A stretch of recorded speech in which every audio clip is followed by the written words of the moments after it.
Selamat siang Ibu Claudia. Selamat siang Ibu Ecin, apa kabar? Kabar saya baik-baik dan sehat-sehat saja Bu. Sebaliknya bagaimana kabar Ibu? Oh, kabar saya baik Bu, puji Tuhan. Hari ini panas sekali di daerah saya, jadi sedikit kepanasan saja.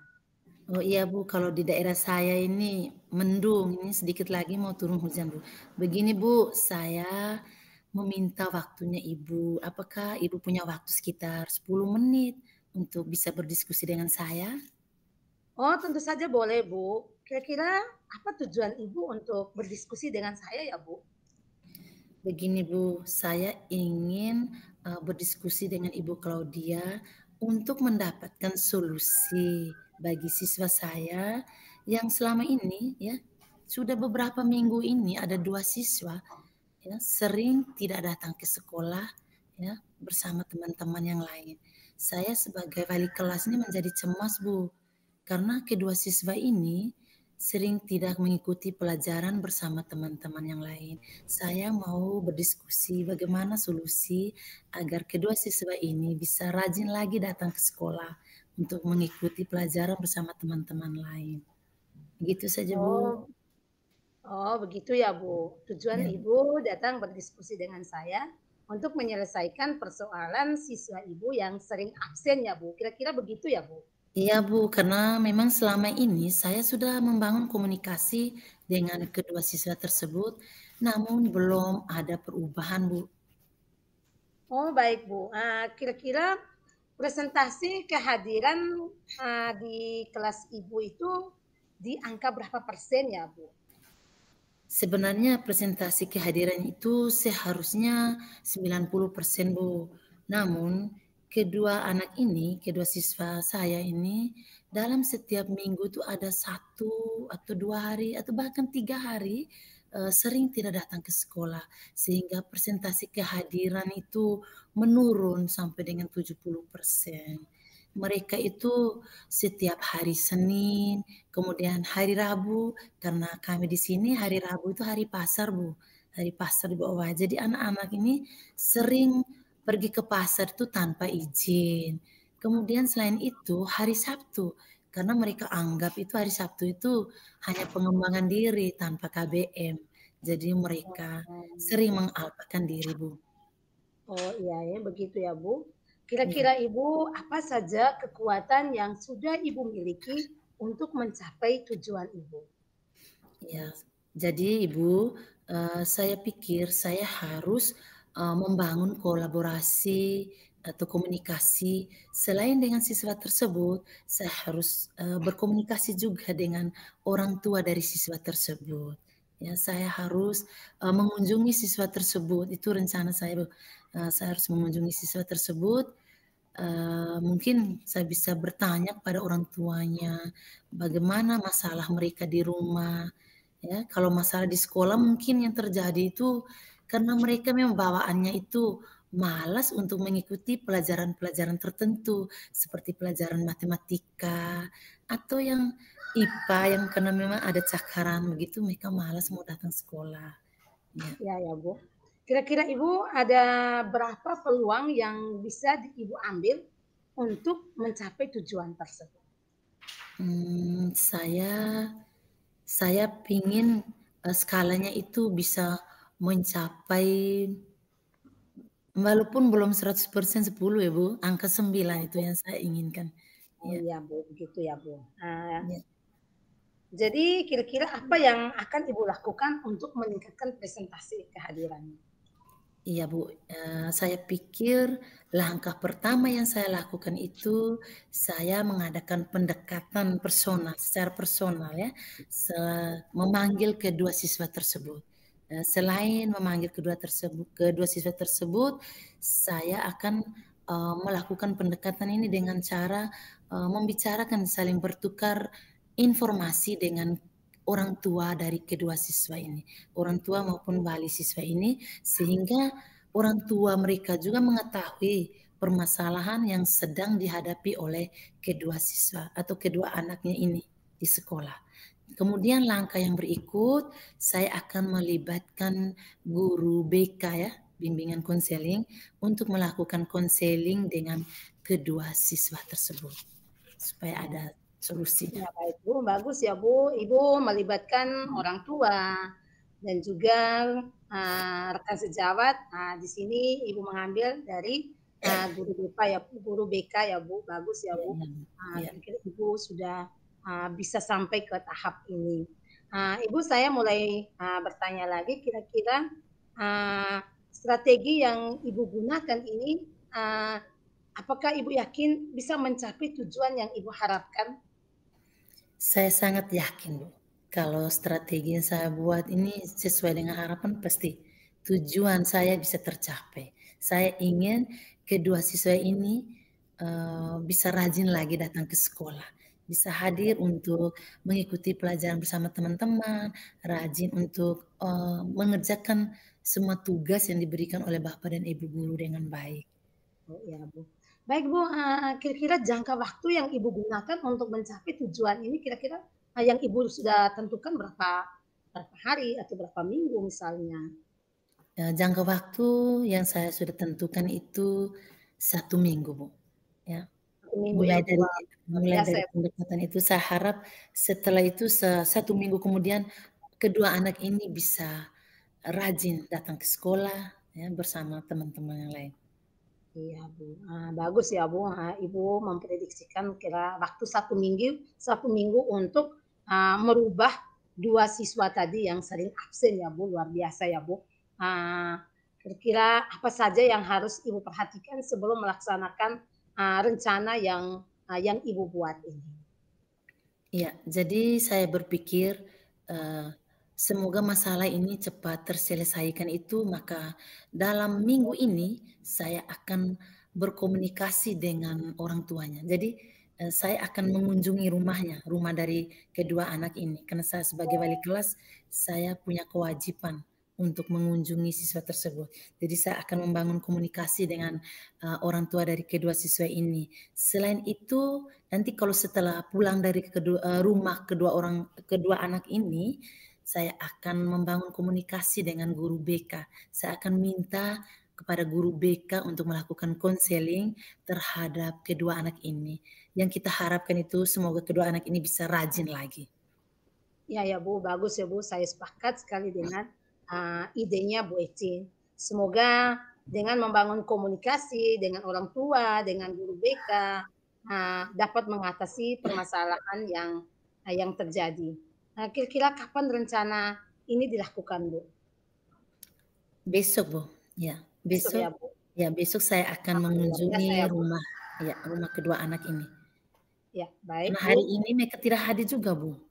Oh iya, hari ini Ya, tidak hadir ya, Bu. Oh, luar biasa ya, Bu. Saya berharap dengan adanya komunikasi yang terjalin antara pihak sekolah dengan orang tua, siswa maupun guru BK dapat melakukan konseling dengan kedua siswa tersebut. Maka masalah yang dihadapi oleh kedua siswa tadi dapat diselesaikan dengan baik ya, Bu Ecin. iya, terima kasih Bu Claudia dari obrolan kita siang ini, dari hasil percakapan kita, diskusi kita siang ini, saya sudah mendapatkan titik cerah.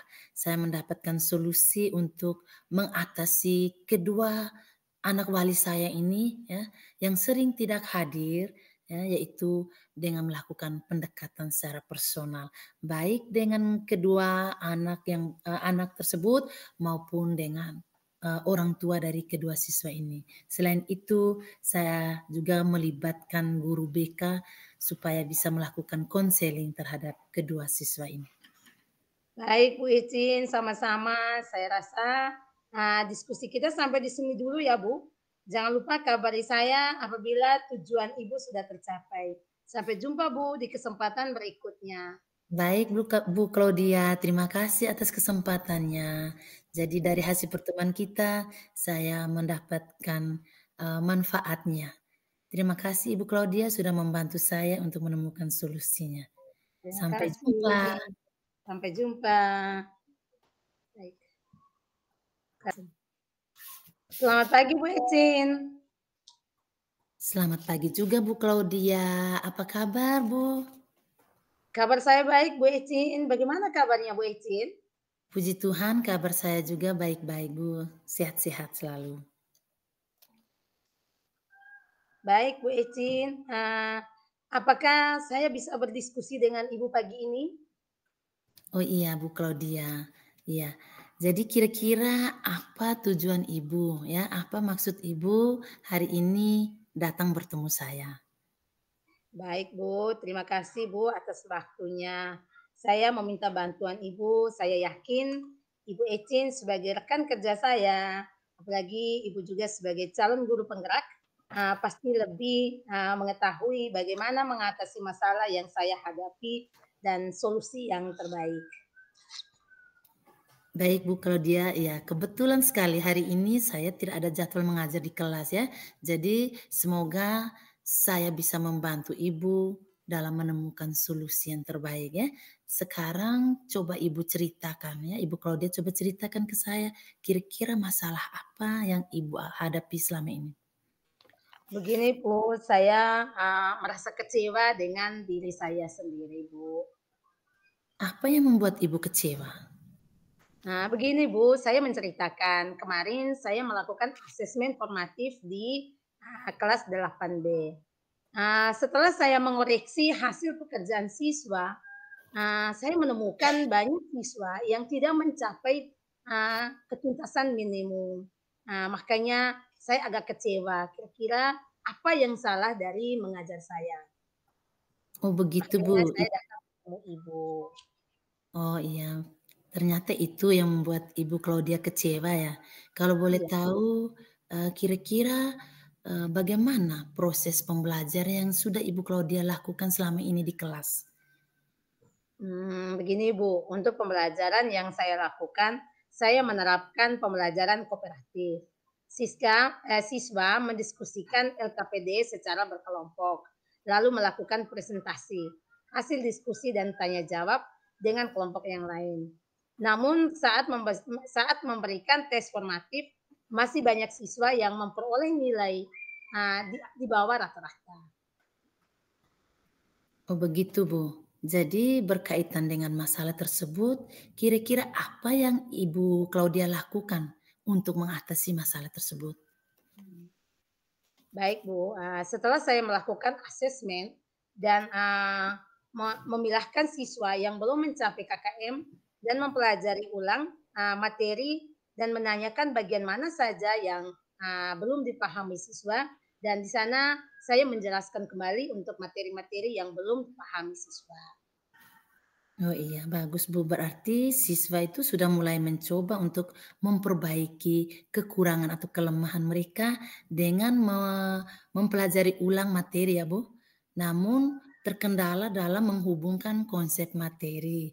Kira-kira apa yang menyebabkan mereka sulit menghubungkan pemahaman konsep yang satu, materi yang satu dengan materi yang lain Bu? Begini Bu, mungkin menurut saya, mungkin karena siswa yang belum tuntas masih kurang dalam memahami dasarnya materi, yaitu penggunaan tanda baca dan penulisan huruf kapital dan gaya belajar murid Bu. Oh begitu Bu ya, kekurangan mereka seperti itu. Ya, Jadi Bu. apa yang Ibu lakukan untuk memastikan bahwa murid-murid Ibu memang masih kurang memahami konsep dasar dan juga permasalahannya itu dipengaruhi oleh gaya belajar? Ya.